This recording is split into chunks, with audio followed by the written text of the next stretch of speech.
5-finger death punch, I switched over to the, I'm still using the rectifiers, but guitar-wise, I switched over to the BC Rich. I've always loved BC Rich guitars. It was a really cool design. I just started really liking the V's. Just the accessibility to the frets was so much easier. They were lighter, that you could perform. You could get around on stage a little easier with them. So I just really liked the V's. And then when I seen the junior V's from BC Rich, I really fell in love with the guitars. Plus, they were a longer scale neck, which I needed for 5-finger death punch, because I don't play a 7-string, and the stuff is tuned down really low, and there's some really high notes in the bleeding solo and things like that. They were recorded on a 7-string guitar, and I'm not a 7-string guitar player, so I needed something that was a little longer. And BC Rich just happened to have this thing. You know, they just came out with this guitar, and I just really liked it. And I'm going to talk a little bit about my lead style, how I construct solos. Some of my biggest influences are guys like Randy Rhoads, Stevie Ray, and Malmsteen. I was a huge Yngwie Malmsteen fan for a long time, and still am today.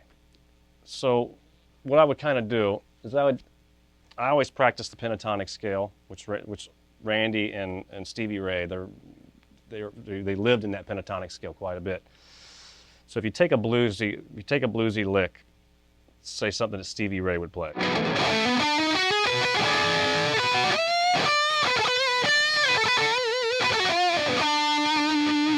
and add a little Randy flavor to it,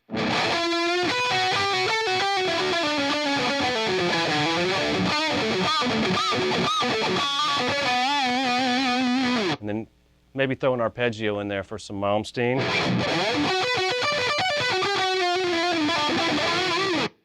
What I would do is I would take ideas like that, kind of run them together, and maybe come up with something like that.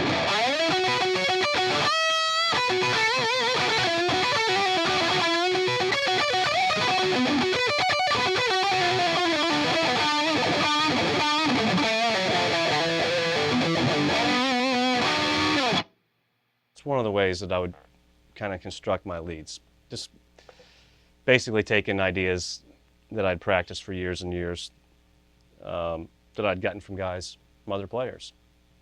With Yngwie, there's a lot of arpeggio, a lot of harmonic minor kind of thing, and some of the scales, some of the exercises I would practice a lot would consist of stuff like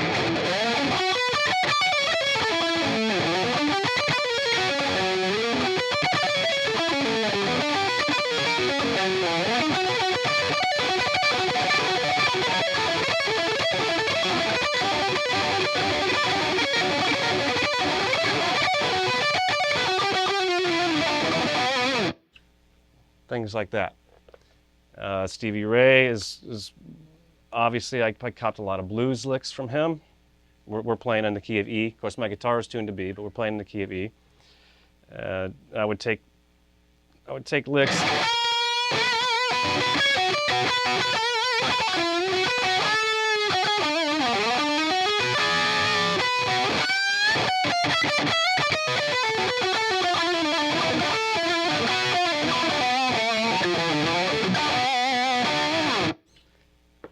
And incorporate that into metal. It's basically the foundations of metal.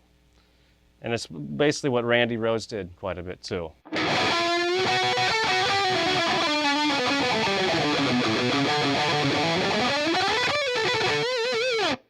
One really cool sort of arpeggio exercise that I find myself playing a lot. It's just a good thing for me to loosen up. You can take pieces of it and fragment it up and use it for solos, whatever. But it's based around in the key of A.